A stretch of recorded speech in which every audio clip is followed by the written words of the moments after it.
हाँ जी बेटा जी, अज आप करेंगे effect of exercise on muscular system. ठीक है। सो साढ़े मस्कुलर सिस्टम के उपर एक्सरसाइज की इफैक्ट करती है। सो आप पहला किया last time cardio respiratory system और अज आप करेंगे मस्कुलर सिस्टम। ठीक है। सो बेटा सब तो पहला पॉइंट आ change in size and shape of muscle. ठीक है। सो एक्सरसाइज आप डेली करांगे ਉਹਦੇ ਨਾਲ ਜਿਵੇਂ ਜਿਮ ਟ੍ਰੇਨਿੰਗ ਕਰਾਂਗੇ ਜਾਂ ਜਿਵੇਂ ਦੀ ਵੀ ਐਕਸਰਸਾਈਜ਼ ਕਰਾਂਗੇ ਉਵੇਂ ਦਾ ਹੀ ਸਾਡੀ ਬੋਡੀ ਦੇ ਉੱਪਰ ਉਹ ਇਫੈਕਟ ਕਰੂਗੀ। ਜਿਵੇਂ ਜਿਮ ਦੇ ਵਿੱਚ ਆਪਾਂ ਵੇਟ ਟ੍ਰੇਨਿੰਗ ਕਰਦੇ ਹਾਂ ਅਤੇ ਸਾਡੇ ਜਿਹੜਾ ਮਸਲ ਆ ਉਹਦਾ ਸਾਈਜ਼ ਅਤੇ ਉਹਦੀ ਸ਼ੇਪ ਇੱਕ ਤਾਂ ਉਹਦੀ ਪ੍ਰੋਪਰ ਸ਼ੇਪ ਹੋਊਗੀ ਜਿਵੇਂ ਦੀ ਮਸਲ ਦੀ ਹੋਣੀ ਚਾਹੀਦੀ ਆ, ਔਰ ਦੂਸਰਾ ਦਾ ਸਾਈਜ਼ ਵੀ ਆਕਾਰ ਵੀ ਉਹਦਾ ਮਸਲ ਦਾ मतलब ਵਧੂਗਾ, ਇਨਕਰੀਜ਼ ਹੋਊਗਾ। ਠੀਕ ਆ। ਸੋ ਇਹ ਐਕਸਰਸਾਈਜ਼ ਦਾ ਇਫੈਕਟ ਆ ਮਸਲ 'ਤੇ। ਜੇ ਅਸੀਂ ਲੈਗ ਦੀ ਅਸੀਂ ਦੌੜਾਂਗੇ ਤਾਂ ਵੀ ਸਾਡੀ ਜਿਹੜੀ ਲੈਗ ਦੇ ਮਸਲ ਆ, ਕਾਫ ਮਸਲ ਸਾਡੇ ਲੈਗ ਦੇ ਜਿਹਨੂੰ ਆਪਾਂ ਪਿੰਨੀਆਂ ਕਹਿ ਦਿੰਦੇ ਹਾਂ ਲੱਤਾਂ ਦੀਆਂ, ਠੀਕ ਆ, ਉਹ ਸਟਰੋਂਗ ਹੋਣਗੀਆਂ, ਉਹਨਾਂ ਦਾ ਸਾਈਜ਼ ਵਧੂਗਾ ਔਰ ਉਹਦੀ ਪ੍ਰੋਪਰ ਸ਼ੇਪ ਹੋਊਗੀ। ਔਰ ਸੈਕਿੰਡ ਪੁਆਇੰਟ ਹੈ ਇਨਕਰੀਜ਼ ਇਨ ਮਸਲ ਸਟਰੈਂਥ। ਔਰ ਐਕਸਰਸਾਈਜ਼ ਦੇ ਨਾਲ ਸਾਡੇ ਮਸਲ ਦੀ ਸਟਰੈਂਥ ਵੱਧਦੀ ਆ। ਸਟਰੈਂਥ ਮੀਨਸ ਉਹਦੀ ਮਸਲ ਦੀ ਫਲੈਕਸੀਬਿਲਿਟੀ, ਉਹਦੀ ਜਿਹੜੇ ਮਸਲ ਫਾਈਬਰਸ ਦਾ ਜਿਹੜਾ ਮਸਲ ਫਾਈਬਰਸ ਹੁੰਦੇ ਆ, ਠੀਕ ਆ, ਰੇਸ਼ਿਆਂ ਵਾਂਗੂ, ਤਾਂ ਉਹਨਾਂ ਦੀ ਇਲਾਸਟੀਸਿਟੀ ਵੱਧਦੀ ਆ। ਇਲਾਸਟੀਸਿਟੀ ਵਧੂਗੀ ਅਤੇ ਫਲੈਕਸੀਬਿਲਿਟੀ ਵਧੂਗੀ ਅਤੇ ਸਾਡੀ ਸਟਰੈਂਥ ਵੀ ਓਬਵੀਅਸਲੀ ਹੀ ਵਧਣੀ ਆ। ਠੀਕ ਆ। ਔਰ ਸਾਡਾ ਜਿਹੜਾ ਮਸਲ ਆ ਉਹ ਇੱਕ ਕੈਪੇਬਿਲਿਟੀ ਹੋ ਜਾਂਦੀ ਉਹਦੀ ਕਿ ਬਿਨਾਂ ਇੰਜਰਡ ਹੋਣ ਦੇ ਉਹ ਕੋਈ ਵੀ ਵਰਕ ਆਸਾਨੀ ਦੇ ਨਾਲ ਮਸਲਸ ਕਰ ਲੈਂਦੇ ਆ। ਜਿਵੇਂ ਤੁਹਾਨੂੰ ਮੈਂ ਜੇ ਮੰਨ ਲਓ ਕੋਈ ਬਿਗਨਰ ਆ ਜਿਹਨੇ ਕਦੀ ਦੌੜਿਆ ਨਹੀਂ, ਉਹਨੂੰ ਦੜਾਵਾਂ ਜਾਂ ਫੁੱਟਬਾਲ ਉਹਦੀ ਕਿੱਕ ਮਾਰ, ਹੋ ਸਕਦਾ ਤੁਹਾਡੇ ਸਟ੍ਰੇਨ ਹੋ ਜੇ ਜਾਂ ਸਪਰੇਨ ਹੋ ਜੇ। ਠੀਕ ਹੈ। ਇੱਦਾਂ ਸੋ ਜਿਹੜੇ ਐਕਸਰਸਾਈਜ਼ ਕਰਦੇ ਆ ਉਹਨਾਂ ਦੀ ਮਸਲ ਦੇ ਵਿੱਚ ਸਟਰੈਂਥ ਆ ਜਾਂਦੀ ਹੈ, ਉਹਨਾਂ ਨੂੰ ਜਲਦੀ ਇੰਜਰੀ ਨਹੀਂ ਹੁੰਦੀ, ਮਤਲਬ ਜੇ ਆਪਾਂ ਕੰਪੈਰੀਜ਼ਨ ਕਰੀਏ ਨੋਰਮਲ ਪਰਸਨ ਦੇ। ਠੀਕ ਆ। ਉਸ ਤੋਂ ਬਾਅਦ ਥਰਡ ਆ ਗਿਆ ਇੰਪਰੂਵਿੰਗ ਐਫੀਸ਼ੀਐਂਸੀ। ਸੋ ਬੇਟਾ ਆਪਾਂ ਪਿੱਛੇ ਪੜ੍ਹਿਆ ਕਿ ਨਿਊਰਲ ਐਫੀਸ਼ੀਐਂਸੀ ਜਿਹੜੀ ਹੁੰਦੀ ਆ ਬ੍ਰੇਨ ਦੇ ਵਿੱਚ ਅਤੇ ਮਸਲ ਦੇ ਵਿੱਚ ਜਿਹੜਾ ਨਰਵਸ ਸਿਸਟਮ ਹੁੰਦਾ ਵਾ, ਜਦੋਂ ਬ੍ਰੇਨ ਕਨਵੇ ਕਰਦਾ ਮਸਲ ਨੂੰ ਮੈਸੇਜ ਵੀ ਆਹ ਕੰਮ ਕੁਇੱਕ ਕਰ, ਠੀਕ ਆ, ਔਰ ਮਸਲ ਕਰਕੇ ਦਿੰਦਾ ਉਹ ਵਰਕ। ਸੋ ਜਿਹੜਾ ਨਰਵਸ ਸਿਸਟਮ ਹੁੰਦਾ ਉਹਦੇ ਵਿੱਚ ਵੀ ਐਫੀਸ਼ੀਐਂਸੀ ਆਉਂਦੀ ਆ, ਇੰਪਰੂਵ ਹੁੰਦੀ ਉਹ। ਠੀਕ ਆ। ਸੋ ਜਿਵੇਂ ਦੌੜ ਕੇ ਬਾਲ ਨੂੰ ਰਿਸੀਵ ਕਰਨਾ, ਠੀਕ ਹੈ, ਜਿਹੜਾ ਤਾਂ ਐਕਸਰਸਾਈਜ਼ ਕਰੂਗਾ, ਪ੍ਰੈਕਟਿਸ ਕਰੂਗਾ, ਆਪਣੇ ਮਸਲ ਸਟਰੋਂਗ ਰੱਖੂਗਾ, ਉਹਦੀ ਜਿਹੜੀ ਐਫੀਸ਼ੀਐਂਸੀ ਆ ਮਸਲ ਦੀ ਉਹ ਇੰਪਰੂਵ ਹੋਊਗੀ। ਉਸ ਤੋਂ ਬਾਅਦ ਇਨਕਰੀਜ਼ ਆਕਸੀਜਨ ਅਪਟੇਕ। ਸੋ ਆਕਸੀਜਨ ਅਪਟੇਕ ਇਨਕਰੀਜ਼ ਹੁੰਦੀ ਆ। ਆਕਸੀਜਨ ਅਪਟੇਕ ਕੀ ਆ ਕਿ ਜਿਵੇਂ ਮਤਲਬ ਅਸੀਂ ਆਕਸੀਜਨ ਲੈਂਦੇ ਹਾਂ, ਠੀਕ ਆ, ਔਰ ਜਦੋਂ ਅਸੀਂ ਆਕਸੀਜਨ ਇਨਟੇਕ ਕਰ ਲੈਂਦੇ ਹਾਂ ਉਸ ਤੋਂ ਬਾਅਦ ਸਾਡੀ ਆਕਸੀਜਨ ਸਾਡੇ ਮਸਲ ਦੇ ਵਿੱਚ ਕੀ ਆ ਆਪਣਾ ਇਹ ਸਰਕੂਲੇਸ਼ਨ ਬਲੱਡ ਦੇ ਥਰੂ ਜਾਂਦੀ ਆ। ਸੋ ਉਹ ਅਪਟੇਕ ਯਾਨੀ ਕਿ ਉਹਦੀ ਜਿਹੜੀ ਜਦੋਂ ਅਸੀਂ ਐਕਸਰਸਾਈਜ਼ ਕੀਤੀ ਔਰ ਸਾਡੇ ਜਿਹੜੇ ਲੰਗਸ ਨੇ ਜ਼ਿਆਦਾ ਆਕਸੀਜਨ ਆਪਣਾ ਕੰਜ਼ਿਊਮ ਕੀਤੀ ਆਪਣੇ ਆਪ ਦੇ ਵਿੱਚ, ਔਰ ਮਸਲ ਦੇ ਵਿੱਚ ਵੀ ਆਕਸੀਜਨ ਅਪਟੇਕ ਇਨਕਰੀਜ਼ ਹੁੰਦੀ ਆ। ਫਿਫਥ ਪੁਆਇੰਟ ਆ ਗਿਆ ਇਨਕਰੀਜ਼ ਇਨ ਬਲੱਡ ਸਪਲਾਈ। ਸੋ ਬਲੱਡ ਸਪਲਾਈ ਆਪਾਂ ਪਿੱਛੇ ਪੜ੍ਹ ਚੁੱਕੇ ਹਾਂ ਕਿ ਕਿਵੇਂ ਇਨਕਰੀਜ਼ ਹੁੰਦੀਆਂ। ਨਿਊ ਬਲੱਡ ਵੈਜ਼ਲਸ ਜਿਹੜੀਆਂ ਵਾ ਉਹ ਕ੍ਰੀਏਟ ਹੋ ਜਾਂਦੀਆਂ, ਔਰ ਜਿਹੜੀਆਂ ਐਗਜ਼ਿਸਟ ਕਰਦੀਆਂ ਜਿਹੜੀਆਂ ਹੁੰਦੀਆਂ ਬਲੱਡ ਵੈਜ਼ਲਸ ਹੁੰਦੀਆਂ ਵਾ ਉਹ ਬਲੱਡ ਵੈਜ਼ਲਸ ਐਕਸਪੈਂਡ ਹੋ ਜਾਂਦੀਆਂ ਵਾ। ਠੀਕ ਹੈ। ਇਹਦੇ ਨਾਲ ਬਲੱਡ ਸਰਕੂਲੇਸ਼ਨ ਬਹੁਤ ਜ਼ਿਆਦਾ ਇਨਕਰੀਜ਼ ਹੋ ਜਾਂਦੀ ਆ, ਵਧੀਆ ਹੋ ਜਾਂਦੀ ਆ। Maintenance of correct posture.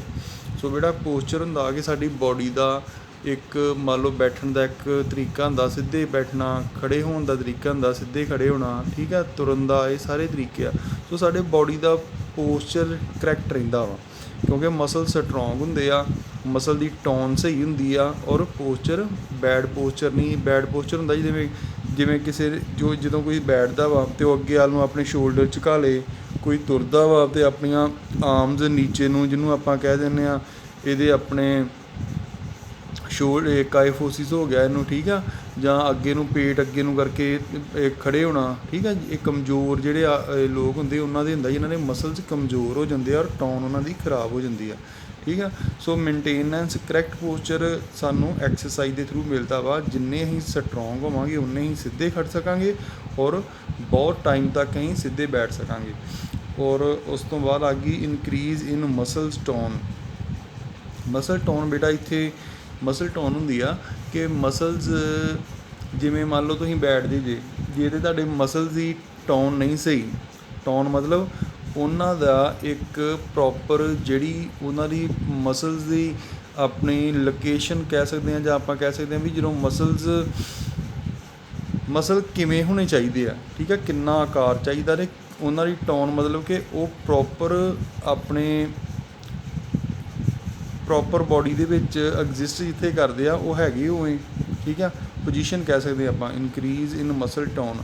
ਜੇ ਤੇ ਮੰਨ ਲਓ ਮਸਲ ਦੀ ਟੋਨ ਸਹੀ ਨਹੀਂ ਗੀ, ਠੀਕ ਆ, ਅਤੇ ਮਸਲਸ ਕੀ ਆ ਕਦੀ ਵੀ ਇਰੈਕਸ਼ਨ ਦੇ ਵਿੱਚ ਨਹੀਂ ਹੋਣਗੇ। ਯਾਨੀ ਕਿ ਜੇ ਤੁਸੀਂ ਬੈਠਦੇ ਜੇ ਅਤੇ ਤੁਹਾਡੇ ਜੇ ਮਸਲ ਦੀ ਟੋਨ ਖਰਾਬ ਹੋਈ ਆ ਅਤੇ ਤੁਸੀਂ ਅੱਗੇ ਵੱਲ ਨੂੰ ਜਿੰਨਾ ਮਰਜ਼ੀ ਤੁਸੀਂ ਸਿੱਧੇ ਹੋ ਜਾਓ, ਤੁਸੀਂ ਆਪਣੇ ਆਪ ਹੀ ਅੱਗੇ ਵੱਲ ਨੂੰ ਕੀ ਆ ਬੈਂਡ ਹੋ ਜਾਓਗੇ। ਇਹਨੂੰ ਮਸਲ ਟੋਨ ਕਹਿੰਦੇ ਆ, ਠੀਕ ਆ। ਇਨਕਰੀਜ਼ ਇਨ ਨੰਬਰਸ ਆਫ ਕੈਪਿਲਰੀਜ਼, ਕਹਿੰਦਾ ਜਿਹੜੀਆਂ ਕੈਪਿਲਰੀਜ਼ ਆ, ਠੀਕ ਆ, ਉਹ ਕਹਿੰਦਾ ਕਿ ਇਨਕਰੀਜ਼ ਹੋ ਜਾਂਦੀਆਂ ਵਾ, ਠੀਕ ਆ। ਕੈਪਿਲਰੀਜ਼ ਹੁੰਦੀਆਂ ਕੀ ਆ, ਕੈਪਿਲਰੀਜ਼ ਹੁੰਦੀਆਂ ਵਾ ਇੱਕ ਹੁੰਦੀਆਂ ਆਰਟਰੀਜ਼ ਔਰ ਇੱਕ ਹੁੰਦੀਆਂ ਵੇਨਸ ਵਿੱਚ ਬਲੱਡ ਜਿਹੜਾ ਹੁੰਦਾ ਵਾ ਉਹਦੇ ਵਿੱਚ ਕਾਰਬਨ ਡਾਈਆਕਸਾਈਡ ਹੁੰਦੀ ਹੈ, ਠੀਕ ਹੈ, ਜਿਹੜਾ ਲੰਗਸ ਬਾਹਰ ਕੱਢਣਾ ਹੁੰਦਾ ਲੰਗਸ ਨੇ, ਔਰ ਆਰਟਰੀਜ਼ ਵਿੱਚ ਆਕਸੀਜਨ ਵਾਲਾ ਬਲੱਡ ਹੁੰਦਾ ਵਾ। ਆਰਟਰੀਜ਼ ਅਤੇ ਵੇਨਸ ਤੋਂ ਅੱਗੇ ਜਿਹੜੀਆਂ ਸਬ ਨਰਵਸ ਹੁੰਦੀਆਂ ਵਾ, ਠੀਕ ਆ, ਉਹਨੂੰ ਕੈਪਿਲਰੀਜ਼ ਬੋਲਦੇ ਆ। ਇਹਨਾਂ ਵਿੱਚ ਪਿਊਰੀਫਾਈ ਬਲੱਡ ਵੀ ਹੁੰਦਾ ਵਾ ਅਤੇ ਜਿਹੜਾ ਕਾਰਬਨ ਡਾਈਆਕਸਾਈਡ ਵਾਲਾ ਬਲੱਡ ਮਿਕਸ ਹੁੰਦਾ ਉਹ ਵੀ ਹੁੰਦਾ ਵਾ, ਠੀਕ ਹੈ। ਕੈਪਿਲਰੀਜ਼ ਯਾਨੀ ਕਿ ਸ਼ਾਖਾ ਛੋਟੀਆਂ ਛੋਟੀਆਂ ਜਿਹੜੀਆਂ ਕਿ ਅੱਗੇ ਸੈੱਲ ਦੇ ਨਾਲ ਅਟੈਚ ਹੁੰਦੀਆਂ, ਠੀਕ ਹੈ, ਕੈਪਿਲਰੀਜ਼। ਸੋ ਇਨਕਰੀਜ਼ ਯਾਨੀ ਕਿ ਉਹ ਵੱਧ ਜਾਂਦੀਆਂ, ਨਿਊ ਕ੍ਰੀਏਟ ਹੋ ਜਾਂਦੀਆਂ।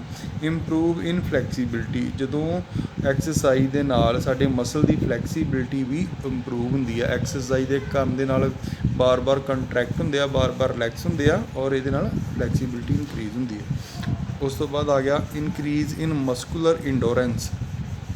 ਮਸਕੂਲਰ ਇੰਡੋਰੈਂਸ ਵੀ ਐਕਸਰਸਾਈਜ਼ ਦੇ ਥਰੂ ਇਨਕਰੀਜ਼ ਹੁੰਦਾ।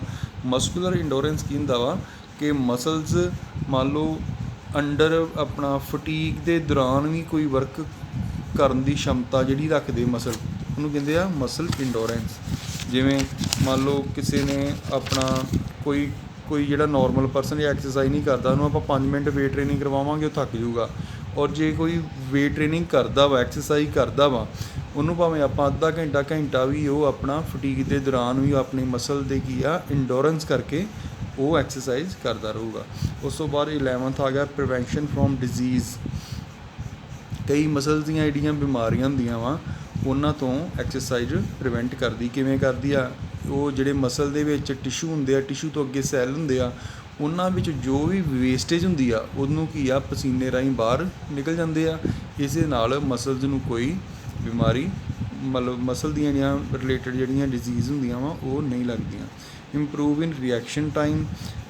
ਰਿਐਕਸ਼ਨ ਟਾਈਮ ਵੀ ਕੀ ਆ ਇੰਪਰੂਵ ਹੁੰਦਾ। ਰਿਐਕਸ਼ਨ ਟਾਈਮ ਕੀ ਹੁੰਦਾ ਮਸਲ ਦਾ, ਜਿਵੇਂ ਕਿ ਕੋਈ ਮੰਨ ਲਓ ਮਸਕੂਲਰ ਐਕਟੀਵਿਟੀ ਕਰਨੀ, ਵੇਟ ਲਿਫਟਿੰਗ ਕਰਨੀ ਕਿਸੇ ਨੇ, ਠੀਕ ਆ, ਸੋ ਉਹਦੇ ਰਿਐਕਸ਼ਨ ਟਾਈਮ ਯਾਨੀ ਕਿ ਜਦੋਂ ਮਤਲਬ ਉਹਨੇ ਆਪਣੇ ਕੋਆਰਡੀਨੇਸ਼ਨ, ਬ੍ਰੇਨ ਦਾ ਕੋਆਰਡੀਨੇਸ਼ਨ ਔਰ ਸਾਰੇ ਬਾਡੀ ਦੇ ਮਸਲ ਦਾ ਕੋਆਰਡੀਨੇਸ਼ਨ ਰਿਐਕਟ ਕਰਕੇ ਯਾਨੀ ਕਿ ਐਕਸ਼ਨ ਕਰਕੇ ਉਹਨੂੰ ਵੇਟ ਨੂੰ ਕੀ ਆ ਲਿਫਟ ਕਰਨਾ ਵਾ, ਯਾਨੀ ਕਿ ਉਹਦੇ ਸਾਰੇ ਬਾਡੀ ਦਾ ਕੋਆਰਡੀਨੇਸ਼ਨ ਚਾਹੀਦਾ ਉਹਨੂੰ ਉਹਦੇ ਰਿਐਕਸ਼ਨ ਟਾਈਮ। ਜਾਂ ਆਪਾਂ ਕਹਿ ਸਕਦੇ ਹਾਂ ਫੁੱਟਬਾਲ ਕਿਸੇ ਨੇ ਮੰਨ ਲਓ ਕਿਸੇ ਨੇ ਆਪਾਂ ਨੂੰ ਪਾਸ ਕੀਤਾ ਕਿ ਤੂੰ ਪਾਸ ਲੈ, ਥੋੜ੍ਹਾ ਫੁੱਟਬਾਲ ਦਾ ਹਮੇਸ਼ਾ ਕੋਈ ਵੀ ਪਾਸ ਕਰਦਾ ਨਾ ਉਹ ਬਹੁਤ ਅੱਗੇ ਲੈ ਕੇ ਜਾਂਦਾ, ਵੀ ਉੱਥੇ ਦੌੜ ਕੇ ਪਲੇਅਰ ਨੇ ਆਉਣਾ ਹੁੰਦਾ। ਸੋ ਉਹ ਵੀ ਰਿਐਕਸ਼ਨ ਟਾਈਮ ਆ ਕਿ ਜਦੋਂ ਉਹਨੇ ਪਾਸ ਆਪਾਂ ਨੂੰ ਭੇਜਤਾ ਅਤੇ ਆਪਾਂ ਕਿੰਨੀ ਜਲਦੀ ਉਹਨੂੰ ਰਿਸੀਵ ਕਰਦੇ ਹਾਂ। ਉਹਨੇ ਐਕਸ਼ਨ ਕੀਤਾ ਔਰ ਆਪਾਂ ਕੀ ਆ ਰਿਐਕਟ ਕਰਦੇ ਹਾਂ, ਇੰਪਰੂਵ ਹੁੰਦਾ। ਫਟੀਕ ਜਿਹੜੀ ਆ ਉਹ ਬਹੁਤ ਟਾਈਮ ਬਾਅਦ ਹੁੰਦੀ ਆ, ਔਰ ਫਟੀਕ ਦੇ ਦੌਰਾਨ ਵੀ ਕੰਮ ਕਰਨ ਦੀ ਸ਼ਮਤਾ ਸਾਡੇ ਵਿੱਚ ਐਕਸਰਸਾਈਜ਼ ਦੇ ਨਾਲ ਹੋ ਜਾਂਦੀ ਮਸਲ ਦੇ ਵਿੱਚ, ਠੀਕ ਆ। ਸੋ ਡਿਲੇ ਫਟੀਕ, ਲੈਕਟਿਕ ਐਸਿਡ ਹੁੰਦਾ ਵਾ, ਜਿੰਨਾ ਟਾਈਮ ਉਹ ਡਿਲੇ ਕਰੇ, ਜਦੋਂ ਲੈਕਟਿਕ ਐਸਿਡ ਸਾਡੀ ਮਤਲਬ ਬਲੱਡ ਸਟਰੀਮ ਦੇ ਵਿੱਚ ਜਮ੍ਹਾਂ ਹੋਇਆ ਉਦੋਂ ਸਾਨੂੰ ਫਟੀਕ ਹੁੰਦੀ ਆ। ਲੈਕਟਿਕ ਐਸਿਡ ਜਿੰਨਾ ਹੋਲਡ ਹੋਊਗਾ, ਥ੍ਰੈਸ਼ ਹੋਲਡ ਆਪਾਂ ਪੜ੍ਹਿਆ ਪਿੱਛੇ, ਜਿੰਨਾ ਲੈਕਟਿਕ ਐਸਿਡ ਘੱਟ ਬਣੂਗਾ ਔਰ ਦੇਰ ਬਾਅਦ ਬਣੂਗਾ ਉਨੀ ਫਟੀਕ ਡਿਲੇ ਹੋਊਗੀ, ਯਾਨੀ ਕਿ ਘੱਟ ਹੋਊਗੀ। ਸੋ ਬੇਟਾ ਇਹ ਸੀਗੇ ਸਾਡੇ effect of exercise on muscular system, ਠੀਕ ਆ, ਇਹ ਸਾਰੇ ਪੜ੍ਹ ਲੈਣਾ।